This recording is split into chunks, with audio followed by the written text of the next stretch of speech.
Pada kesempatan kali ini kita akan melihat satu buah sifat yang dipenuhi oleh turunan, yaitu terkait tentang teorema nilai rata-rata.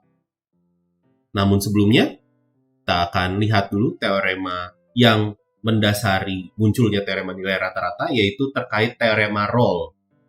Di sini jika kita punya fungsi f, ini kontinu pada selang tertutup dan terbatas, a, b, dan dia terdiferensial pada selang terbukanya, dan kita punya juga nilai fungsinya di ujung-ujung selangnya, itu 0, maka kita bisa yakini bahwa ada C pada selang terbuka AB, sehingga turunannya juga 0. Nah, dalam kasus ini mengartikan bahwa kita bisa mempunyai satu buah titik di mana turunannya, atau lebih tepatnya garis singgungnya di titik tersebut, itu merupakan garis singgung mendatar.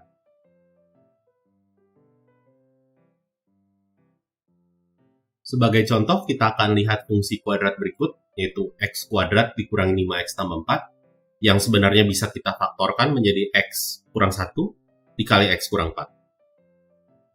Maka dari itu, kita tahu fungsi kuadrat itu kontinu dan terdiferensial pada selang 1,4 di sini.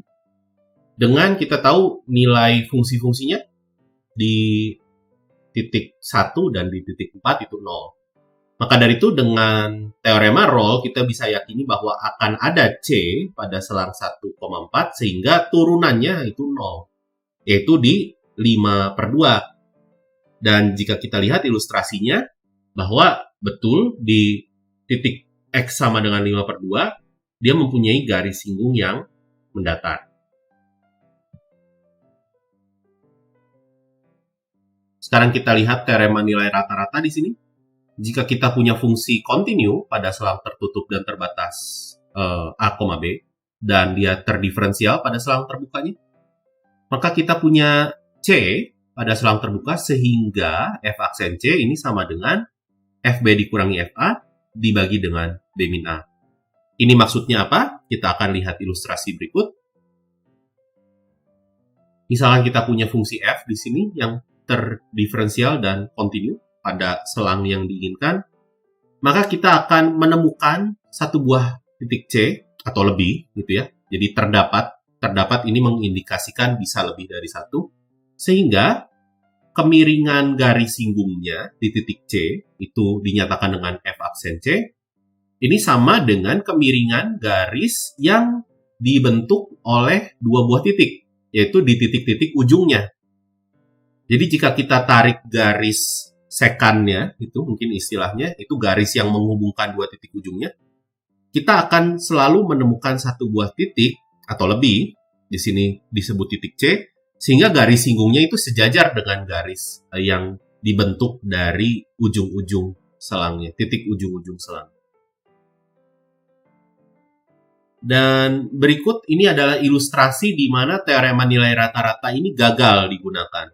Jadi untuk gambar grafik di bagian kiri kita bisa lihat bahwa nilai dari fungsinya di B ini tidak sama dengan limitnya di B dari kiri. Maka dari itu fungsinya tidak kontinu pada selang tertutup A, B.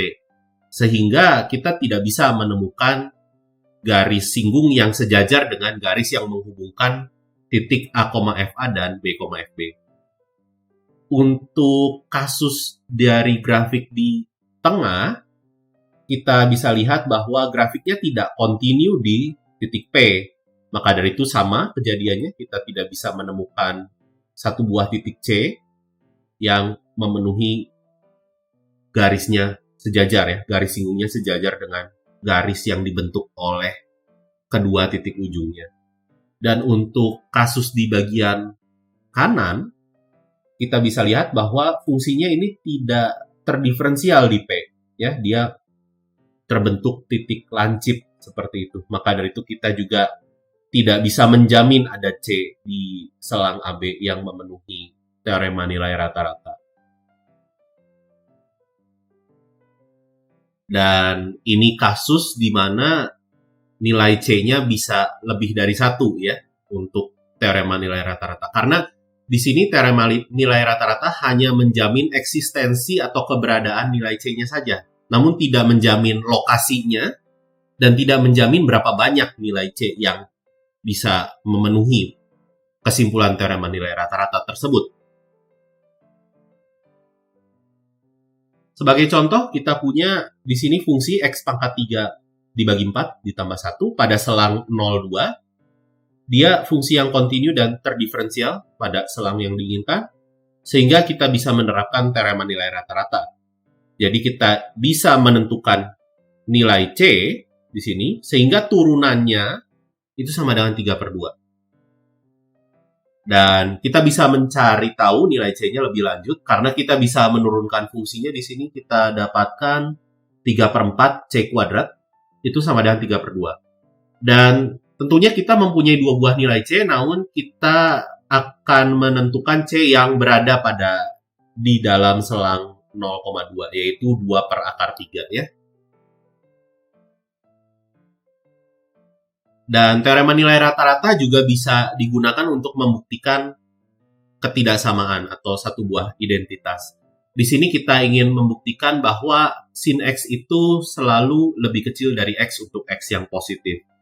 Pertama-tama, untuk X yang lebih besar dari 2pi, kita bisa mempunyai kesamaan berikut, bahwa sinus X itu tidak mungkin lebih dari 1 di sini, dan 1 itu lebih kecil dari 2pi, dan X-nya lebih dari 2pi.